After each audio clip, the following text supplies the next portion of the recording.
سلامونه ملګرو، خدای دې وکړي روغ او جوړ به وئ. تاسو ګورئ ټیکنیکل ریحان چینل. ملګرو، تاسو ته مو یوه ویډیو اوس اپلوډ کړه چې د ډي وي لاټرۍ د مرحلې بشپړولو لپاره وه. هغه کې ما درته ویل چې تاسو ته به د عکس د جوړولو لپاره بله ویډیو راوړم او د همدغه ویډیو لینک په ډسکرپشن کې درته اچوم.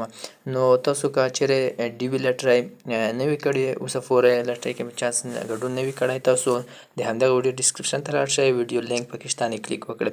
او که چیرې تاسو اګه سټیشنري زه همدغه ویډیو ته کلیک کړئ، زه درته ټولې بشپړ طریقې ښیم چې د ډي وي لاټرۍ لپاره 600X کې عکس څنګه جوړ کړو او بکګراوند څنګه ورکړو.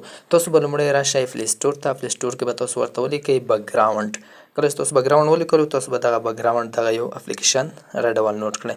دغه اپلیکیشن لینک زه د ویډیو په ډسکرپشن کې درته اچوم، دا به هم را ډاونلوډ کړئ. بیا به سرچ کې ورته ولیکئ فکس لیب. زه ورته فکس لیب لیکم. نو کله چې تاسو فکس لیب ورته ولیکو، را به شئ دغه فکس لیب دغه یو به را ډاونلوډ کړئ. دغه لینک به هم زما د ویډیو په همدغه ویډیو په ډسکرپشن کې وي. نو بیا به تاسو راشئ ملګرو.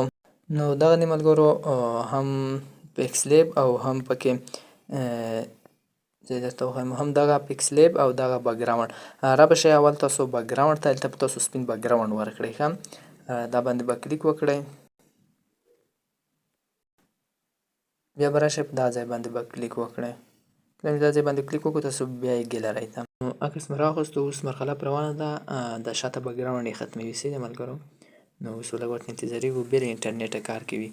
دا به ما مکمله ویډیو هم بله جوړه کړې ده چې څنګه پکې نور کار کولی شو، هغه همدغه ویډیو همدغه یوټیوب کې شته. نو تاسو بیا راشئ د عکس دا هر څه کې لاندې شاته بکګراوند یې ختم کړو. بیا به راشئ په دغه اوکې نشان باندې به کلیک وکړئ.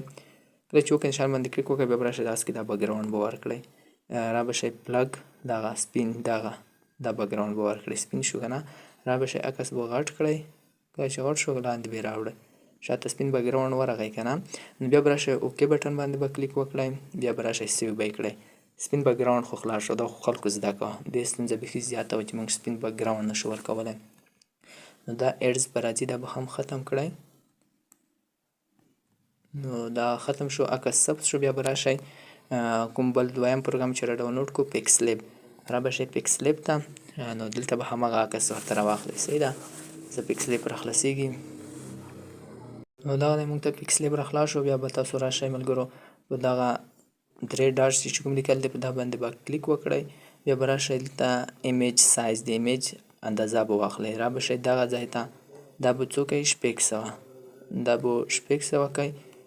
بیا به ایمیج ته راشئ، دا دویم یو، دا بیا 600 کوئ. دا به اوکې کړئ.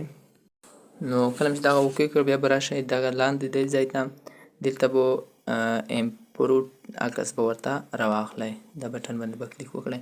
زه اوس عکس راخلم.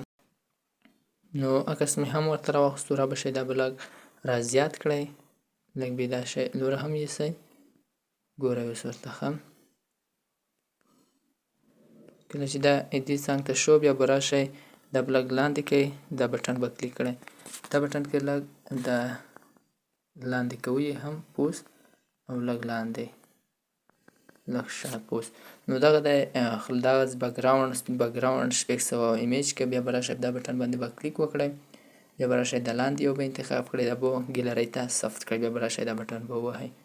وګورئ داسې کې 600 لیکل دي. دغه څنګه شو ثبت شو. اوس یې ګورو چې 600 ایمیج کې اوس راځمه ګیلرۍ ته. اوس یې ګورم چې په 600X کې ثبت شوی دی، سپین بکګراوند ورغلی. زه راځم عکس راخلم. نو دغه عکس د ګیلرۍ ته راغلم، د عکس راځم، بیا د پوست درې ډاټ باندې کلیک کوم. بیا انفو وایم. اوس به وګورو 600X. کتلی شئ تاسو 600X کې راغلی دی او 125 کې بیت ځینې والی 200 کې به نه هم کم دی.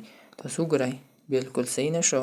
په دغه طریقه تاسو کولی شئ چې عکس را جوړ کړئ، بیا یې بیرته خپل چې کوم ځای کې استعمالیږي هغه ځای کې استعمال کړئ. نو په دغه طریقه تاسو کولی. نو کوم فلټر تشمې وږو کې کوم ځای نه وختون د لاندې سیوره دا ډېر مشکل جوړوي، دغه به تاسو ورنه کړئ. نو په دغه طریقه تاسو کولی شئ چې مخته ولاړ شئ. صحیح ده ملګرو. نو که ویډیو مو خوښه ویډیو ضرور درسره لایک او سبسکرایب مخکې ملګرو سره هم شیر کړئ. مننه.